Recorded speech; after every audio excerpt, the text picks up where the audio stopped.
بسم الله الرحمن الرحیم.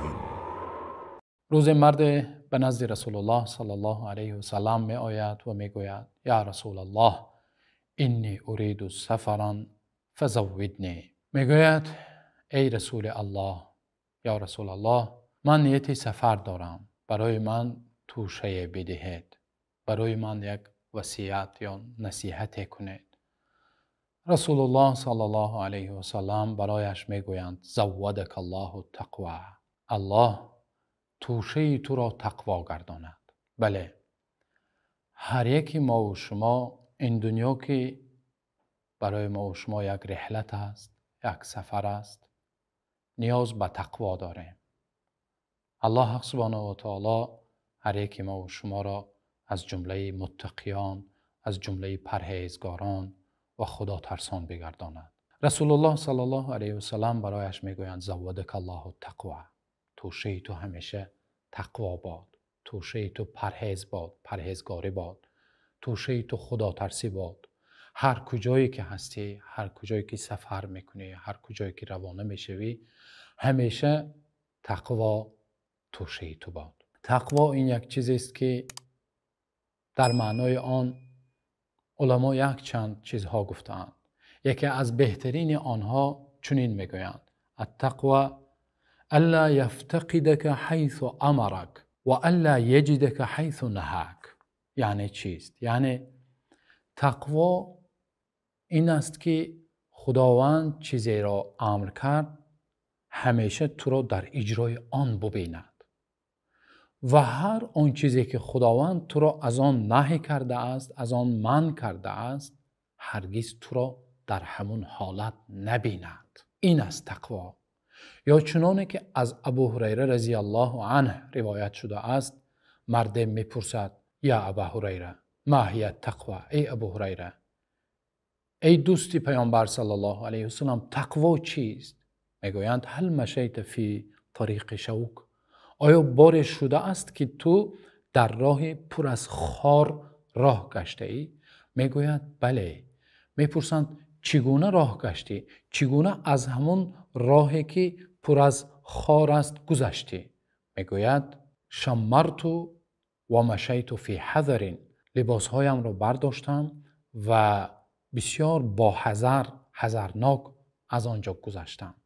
میگویند همین است تقوا. یعنی این دنیا مانند همان راه است و گناه هایی که در این دنیا است، معصیت هایی که در این دنیا هست، مانند همان خارها است. انسان باید بسیار با حذر باشد. برای همین الله سبحانه و تعالی در آیه کریمه میفرماید: یا ایها الذین آمنوا اتقوا الله حق تقاته ولا تموتن الا وانتم مسلمون. خطاب به کیست؟ یا ایها الذین آمنوا، ای آنهایی که ایمان آورده اید.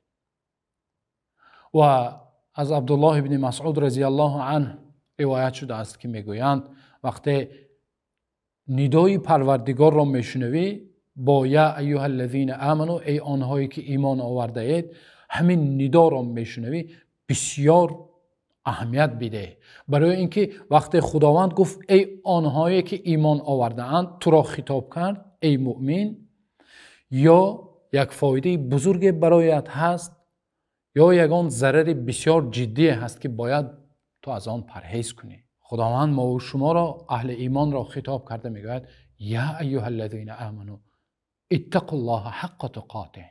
ای آنهایی که ایمان آوردید، چنانه که الله شایسته تقوا است، الله سزاواری از او ترسیدن است، بترسید. ما و شما بسیار میشود که در غفلت میمانیم، حقیقت نعمت ایمان را گاه فراموش میکنیم. این نعمتی که خداوند برای ما و شما ارزانی نموده است، باید آن را قدر کنیم. برای همین خداوند گفته حق تقاته، خداوند سزاوار تقوا کردن است. باید و شاید ما و شما چیکار کنیم؟ برای این نعمت قدردانی کنیم و پرهیزگاری کنیم. و این چنین امام نووی رحمت الله علیه در کتاب ریاض الصالحین باقی نکوکاران یک چند آیت ها را آوردند و یک چند احادیث رسول الله صلی الله علیه و سلم را آوردند. در این بابت آیت ها و احادیث زیاد است. حدیث اولی که از ابو هریره رضی الله عنه روایت کردند، قیل یا رسول الله من اکرم الناس، به پیامبر صلی الله علیه و سلم گفته می شود، میپرسند که ای رسول الله، از همه مکرم ترین و از همه بهترین انسان ها کی است؟ کدام انسان از همه بهترین انسان است؟ پیامبر صلی الله علیه و سلم در جواب میگویند قال اتقاهم. پیامبر صلی الله علیه و سلم میگویند از همه بهترین انسان ها، از همه مکرم ترین، با تقواترین آنها هستند. کسی که از همه تقوایش زیاد است، پرهیزگاریش زیاد است، بهترین انسان حساب می شود. در دوام حدیث میگه لیس عن هذا نسألک، از این نپرسیدیم. رسول الله صلی الله علیه و سلم میگویند فیوسف نبی الله ابن نبی الله ابن نبی الله ابن خلیل الله. ها این طور باشد، میگویند از انسانهای گذشته باشد، از همه بهترین آنها، از همه مکرمترین آنها یوسف است. یوسف علیه السلام خود پیامبر بودند، پدرشان نیز پیامبر بودند، بابایشان نیز پیامبر بودند و بابا کلان یوسف علیه السلام که ابراهیم خلیل الله هستند پیامبر بودند. یعنی 4 نسل پی در پی هم پیامبران بودند.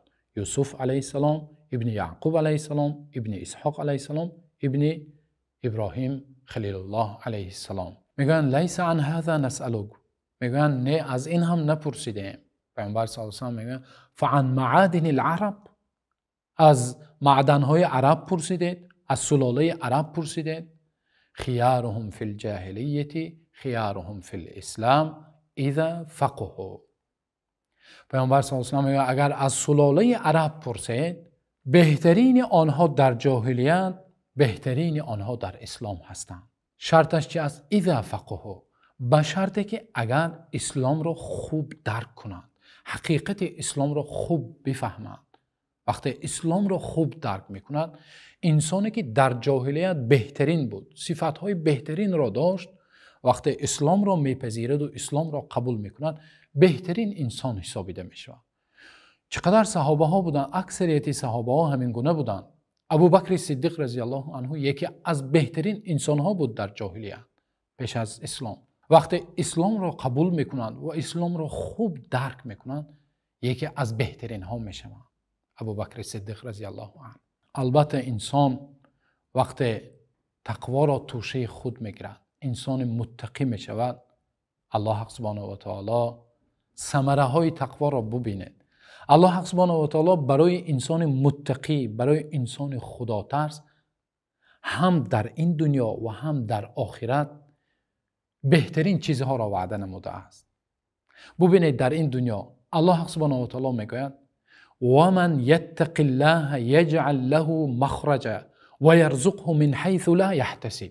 کسی که از الله حق سبحانه و تعالی تقوا میکند، یجعل له مخرجا، خداوند برای او همیشه از وزنینی ها یک برآمد، یک راه میکشاید. امروزها ببینید چقدر انسان ها از دشواری های زندگی، از مصیبت ها، از وزنینی ها شکایت میکنند. جواب الله سبحانه و تعالی گفته تو تقوا کن، الله سبحانه و تعالی حتما برایت دره، برایت یک آسانی، برایت یک فتح میکشاید، مخرج برایت میکشاید. و یرزقه من حیث لا یحتسب، از جایی که گمان نمیکرده الله سبحانه و تعالی رزق را برایت میکشاید، در رزق را برایت میکشاید. این نتیجه و ثمره تقوا در این دنیا. ببینید در آخرت هر جایی که جنت ذکر شده است، هر جایی که نعمتهای جنت ذکر شده است، الله حتما اهل تقوا را ذکر کرده است.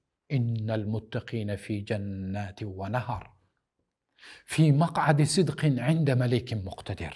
همانا اهل تقوا در جنت ها، در بهشتند، در نزد دریاهای جنت هستند. فی مقعد صدق، در یک جایگاه صدق، در نزد کی؟ عند ملیک مقتدر، در نزد پادشاه مقتدر صاحب قدرت، در نزد الله. تصور کنید از این دیده مرتبه بهتری هست که پروردگار میگوید اهل تقوا در نزد من هستند، مقعد آنها، جایگاه آنها نزد من است. عند ملیک مقتدر. دیگر چی میخوای برادر عزیز؟ هر جایی که اهل تقوا ذکر میشوند، الله سبحانه و تعالی ان للمتقین مفازا حدائق و اعنابا و کواعب اترابا در سوره نبع میگوید الله سبحانه و تعالی البته اهل تقوا متقیان، آنهایی که نجات یافتند، آنهایی که فوز بزرگ برایشان هست.